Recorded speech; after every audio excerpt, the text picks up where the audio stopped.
Hi guys, Dean Kesmenta here and welcome to another episode of My Virtual Coach. Now today it's all about being optimistic, and it sounds so simple, doesn't it? How easy it to put a smile on a face. How easy is it to, I suppose, have those positive thoughts inside this little magnificent thing of ours.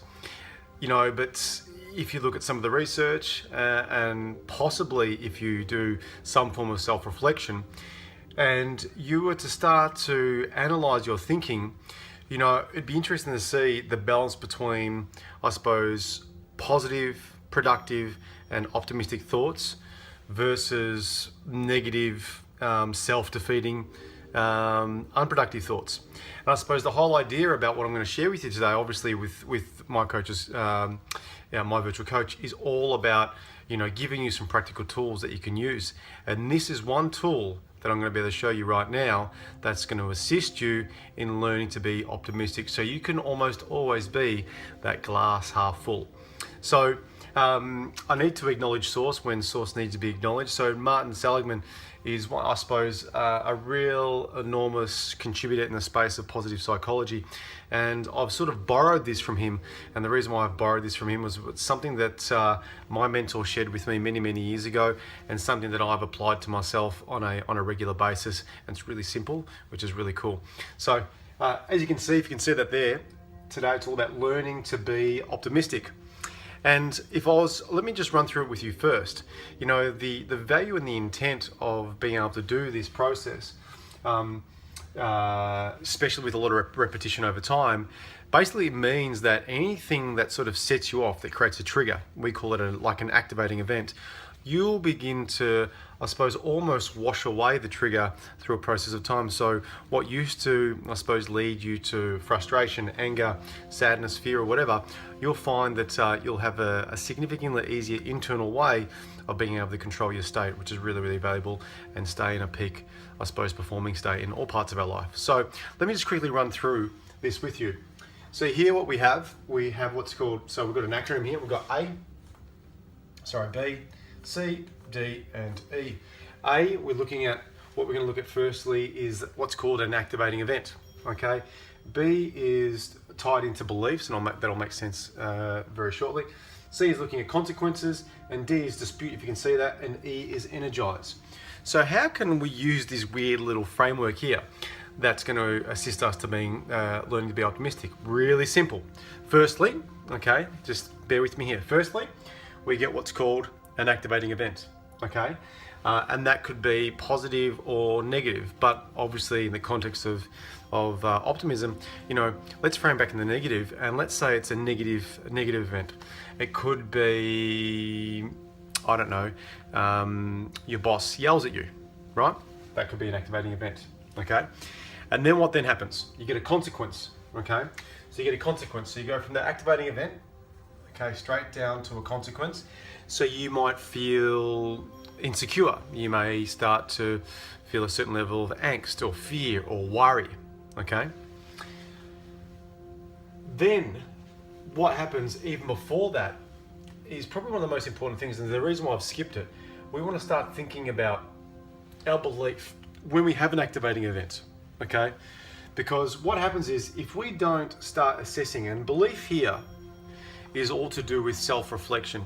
It's all to do with assessing our internal dialogue. It's all to do with, obviously, assessing our self-talk, is observing, I suppose, how can I say, what's going on in our thinking.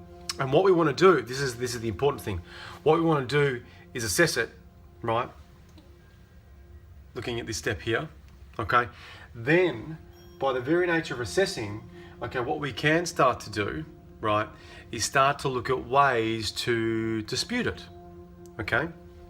It gives us a bit of a chance to dispute, some of those limiting beliefs. Let's say, for example, our boss does yell at us, and we might think, I'm not good enough at my job, I'm not smart enough. There might be a sense of insecurity that starts to come up, that what happens if I lose my job, or whatever it might be, right? Okay, so that's a limiting belief. So what we're just doing here is that we're looking at the dialogue. And just remember, when we think about beliefs, especially tied in with a negative event, often beliefs sort of roam in packs, okay?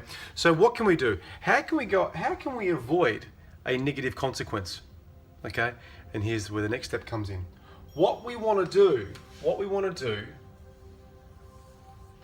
is start to dispute the negative talk. Okay, and dispute, I mean in the frame then a positive.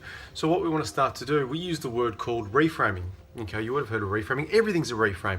It's just a different way of looking at things. That's actually something that's probably out of our awareness, but it is a different way of looking at things that's quite positive for us. Okay, so what we want to start to do is look at the frame. We want to start disputing it. So what we could do is, you could start to ask us, what could you say to yourself that is actually more positive instead of negative?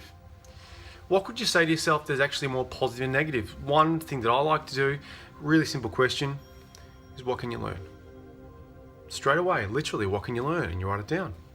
Okay, this is how we go about disputing this limiting belief. What can you learn? How is this beneficial to you? How can this assist you in building you up? How can this assist you with building your self-confidence? How might this feedback that we got from the activating event be of direct value and benefit to me? Okay, you want to write that down. Right? That makes sense. Now, here's the good thing. Here's the kicker. What happens, right, when you do that, okay, when you start to dispute this belief that's got the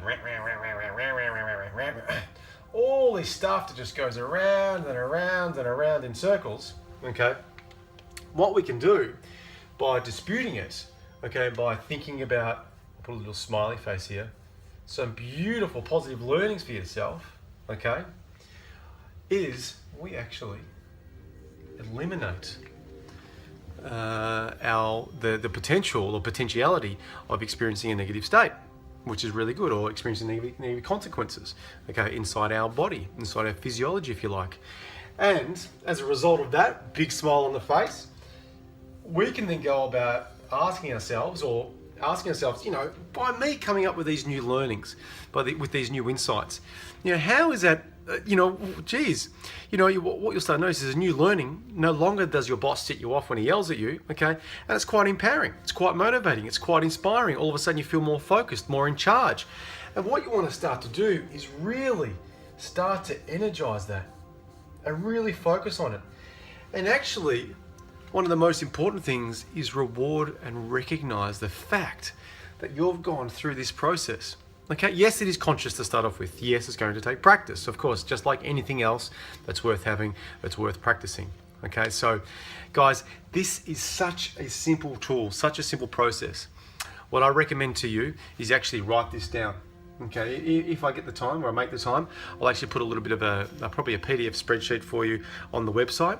And there might be, you might think about some activating events, maybe not in real time, but activating events in the past. And then go through the process. Okay, activating event. What were some of my limiting beliefs? What was my self-talk? Get the list. Okay, think about the consequences. What were the consequences? Okay, then start to dispute it. How can you change your self-talk to positive beliefs? That's going to give you a different consequence. Okay, one that's empowering. Okay, and then once again, go ahead and think about energizing those new consequences for you that are actually inherently good for you. In comes the love, in comes the motivation, in comes the inspiration, and really amplify it. Then make sure you go ahead and reward yourself. Okay, so do that. Do it with 4, 5, or 6. There's something about the number 7, so maybe you might want to do it 7 times and see. Here you go. Trust me, the next time this activating event happens, I can guarantee you've turned down the dialogue, you've turned down the capacity for someone else or a situation to move you away from being totally productive and totally magnificent in the way that you know that you are, totally complete, totally whole, totally awesome. Okay, so guys, I hope this process is valuable for you. Okay, wherever you watch this, whether it's look at this, whether it's on my blog or whether it's on LinkedIn, Facebook, Twitter, whatever it is, please leave a comment and make sure you share it. If you see value in this, so simple, make sure you go ahead and share it, okay? If you have any questions about any other of my coaching programs, or you just want to get in contact with me, make sure you jump on our website at www.deancasmento.com.au, or shoot me an email at info@deancasmento.com.au. And if I don't see you, I look forward to hearing from you shortly. Take care, have a great day, great evening, great night, and I'll speak to you soon. Bye.